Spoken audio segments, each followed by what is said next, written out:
Bismillahirrahmanirrahim. Assalamualaikum warahmatullahi wabarakatuh. Rabbi shrah li sadri wa yassir li amri wahlul 'uqdatam min lisani yafqahu qawli. Amma ba'd. Alhamdulillah, pada kesempatan kali ini kita bisa bertatap maya. Kita bisa belajar bareng mengenai usul fiqh lagi. Jadi pada pertemuan kali ini kita akan mempelajari tentang perspektif fikih dan usul fikih tentang arah kiblat di Indonesia ini yang terkadang berpindah-pindah ya, bukan berpindah-pindah, terkadang menghadap ke sini, besok bisa menghadap ke sana gitu. Jadi kita langsung telisik dulu mengenai arah kiblat terlebih dahulu. Jadi arah kiblat itu apa sih? Apa itu arah kiblat? Nah, jadi arah kiblat itu arah di mana setiap muslim itu melakukan ibadah yang namanya sholat, ya kan? Jadi beberapa kali dulu dalam sejarah kiblat itu ya pernah ke Madinah dan pernah ke Mekah. Masjidil Aqsa pernah, Masjidil Haram. Kalau untuk sekarang kiblat orang manusia muslim itu ke Mekah, ke Ka'bah. Jadi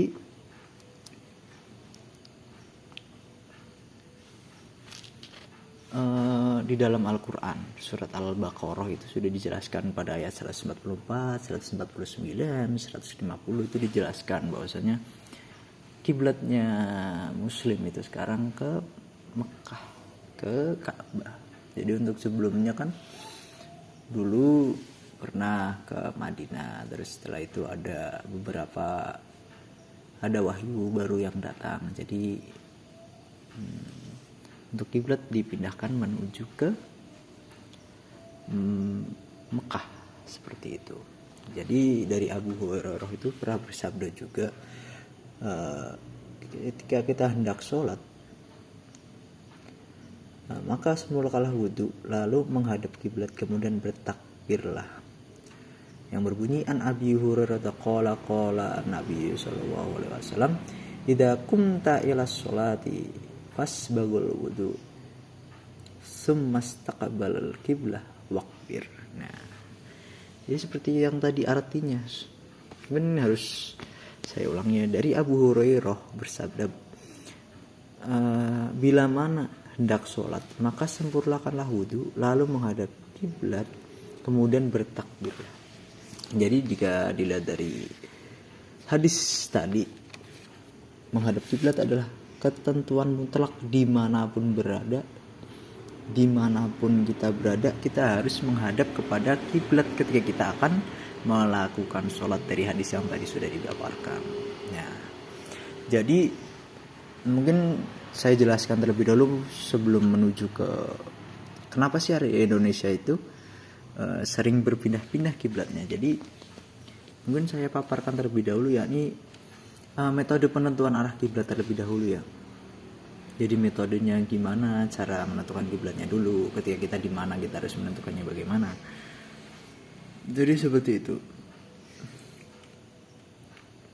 Untuk metode yang pertama kita bisa menggunakan matahari.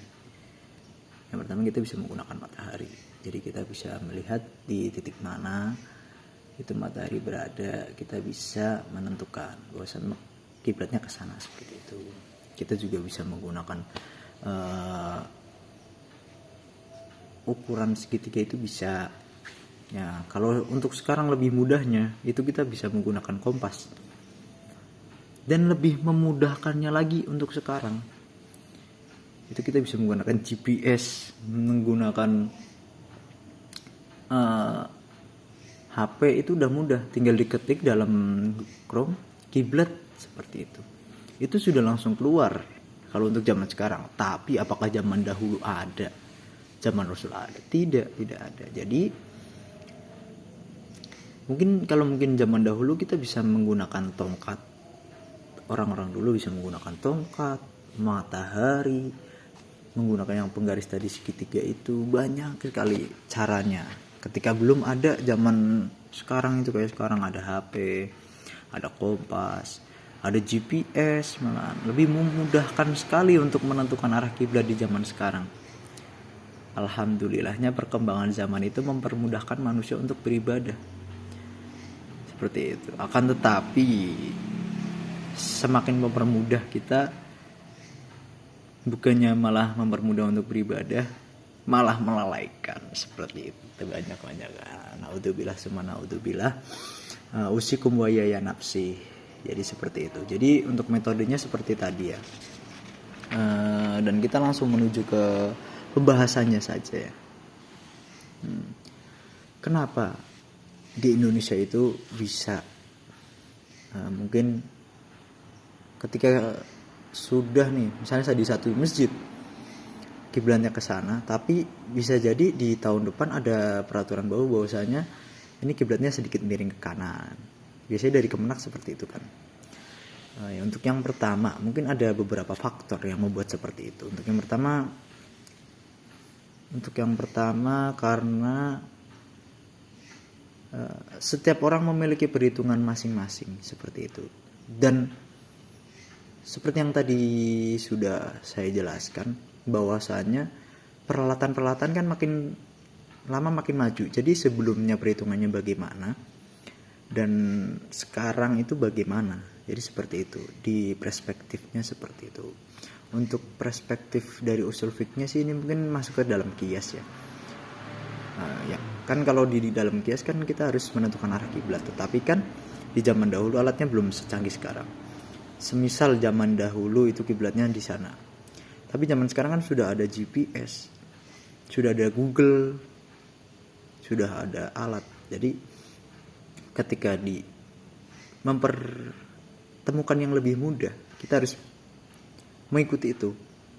Maka dari itu kita harus mengikuti usul fikih yang itu untuk kias tadi.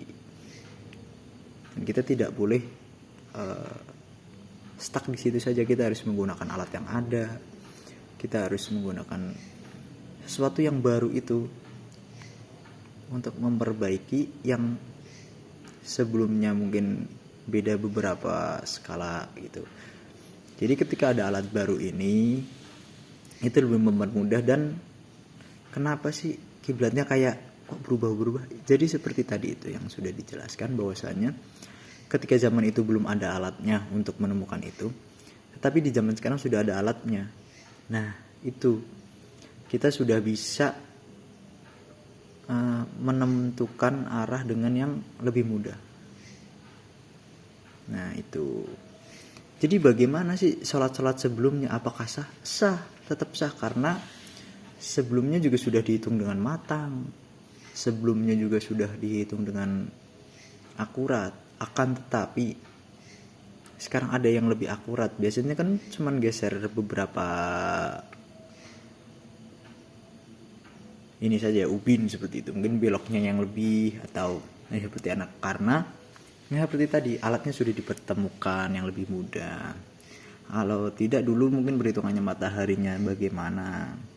Jadi di setiap tahun itu ada tahun yang untuk menentukan juga arah kiblatnya di mana, seperti itu. Ya. Jadi kalau untuk perspektif fikihnya sih emang diwajibkan kita untuk menghadap kiblat. Dan untuk perspektifnya di usul fikih itu tadi kita menggunakan kias. Biasanya kita bisa